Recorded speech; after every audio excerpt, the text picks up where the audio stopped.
गाय से लेकर बकरी तक हर तरह के जानवर को बड़े मजे से खाने वाले मुसलमान आखिर सुअर का मांस क्यों नहीं खाते? आखिर क्यों इस्लाम धर्म की सबसे पवित्र किताब कुरान में सुअर को खाने से मना किया गया है? क्या इसके पीछे कोई रूढ़िवादी सोच है या फिर असलियत कुछ और?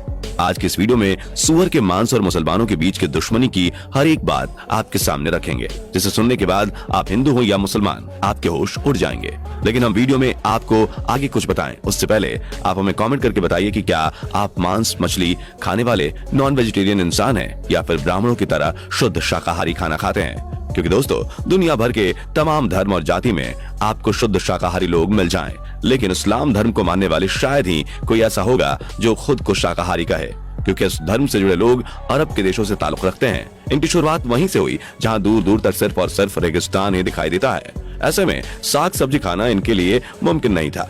हालांकि अब परिस्थितियां बदल चुकी हैं, हालात बदल चुके हैं, लेकिन मुसलमानों की आदत नहीं बदली। उन्हें तब भी मांस खाकर जिंदगी बिताना अच्छा लगता था और आज भी।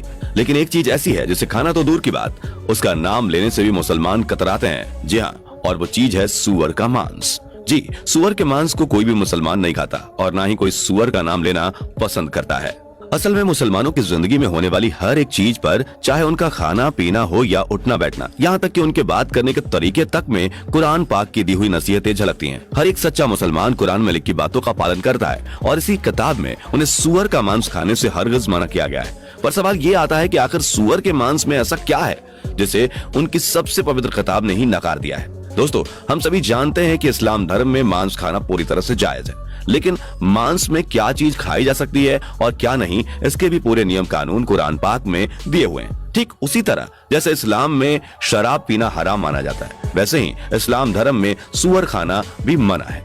कुरान के सूरा 2 आयत 173, सूरा 5 के आयत 3 के साथ साथ और भी कई आयतों के जरिए आदेश दिए गए हैं कि मुसलमानों को ऐसे किसी भी जानवर का मांस नहीं खाना चाहिए जो हलाल ना हो। अब ऐसे में कौन सा जानवर है जो इस्लाम में हराम बताया गया है? दोस्तों, कुरान शरीफ में इस बात का जिक्र किया गया है कि मरे हुए जानवर का मांस खाना हराम है। ऐसा जानवर जो किसी वजह से मर गया है, जैसे कि एक्सीडेंट या बीमारी वगैरह से मरने वाले जानवर का मांस खाने से इस्लाम धर्म को मानने वाले लोगों को मना किया गया है। दोस्तों, सूरा 5 आयत 3 में लिखा है कि उसने तुम्हें केवल मना किया है मृत पशु, खून, सुअर का मांस और वो सब जिसमें अल्लाह के अलावा किसी और का नाम हो।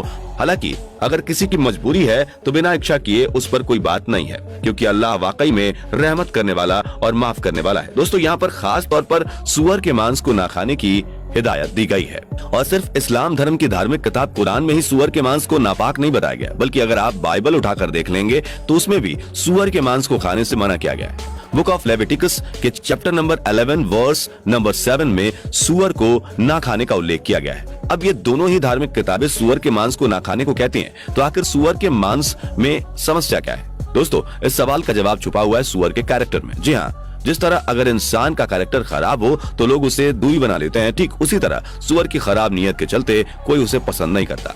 जब इंसान सुअर के बारे में सोचता है तो उसके दिमाग में एक ऐसा जानवर आता है जो गंदगी में रहना पसंद करता है। उसे लाख साफ सुथरा करके भी रखा जाए फिर भी वो खाएगा गंदगी ही। ऊपर से सुअर के शरीर से आने वाली गंदी बदबू भी किसी को पसंद नहीं आती। और अगर इन सबको किनारे कर दिया जाए तब भी सुअर पर भरोसा नहीं किया जा सकता, क्योंकि ये एक मौका परस्त जानवर है जिसका सिर्फ और सिर्फ एक ही मकसद है और वो है अपना पेट भरना, जिसे पूरा करने के लिए जानवर किसी भी हद तक जाने को तैयार है। इसलिए तो सुअर को कुछ भी मिल जाए वो खा लेगा, फिर चाहे शाकाहारी पेड़ पौधे हो या फिर मांसाहारी जानवर। यहाँ तक कि अगर कुछ अच्छा ना मिले तो सुअर मलमूत्र खाने से भी पीछे नहीं हटता।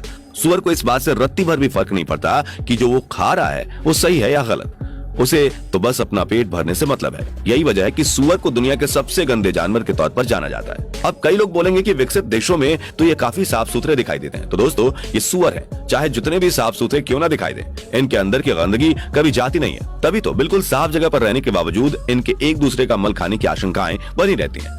अब जाहिर सी बात है कि बिल्ली को दूध के सामने बिठा दिया जाए कि दूध की रखवाली करो तो भला दूध बचेगा क्या? ठीक उसी तरह अगर कुछ सुअरों को एक साथ रख दिया जाए तो उनके साफ और पवित्र होने का सवाल ही नहीं उठता। अगर गांव देहात की बात की जाए तो वहाँ आधुनिक शौचालयों की कितनी कमी है ये तो आप भी जानते होंगे। यही वजह है कि लोग खुले में शौच करने पर मजबूर हैं।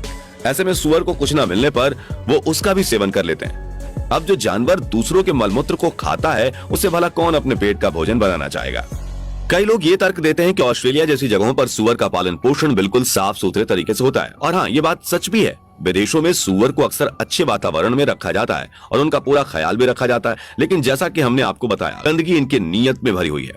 आप चाहे इन्हें कितना भी साफ सुथरा रखने की कोशिश क्यों ना कर लें, लेकिन प्राकृतिक रूप से इन्हें गंदगी ही पसंद है। और ऐसा एक एक्सपेरिमेंट में देखा गया है कि पूरे 1 महीने तक 10 सुअरों को एक आलीशान और साफ सुथरी जिंदगी दी गई, जहां किसी भी तरह की गंदगी उनके आसपास भी भटकने नहीं दी गई।